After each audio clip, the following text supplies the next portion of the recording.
وأنا اخترتك فاستمع لما يوحى إنني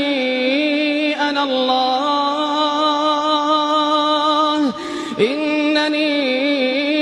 الله لا إله إلا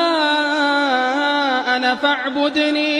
فاعبدني وأقم الصلاة لذكري إن الساعة آتية أكاد أخفيها لتجزى كل نفس بما تسعى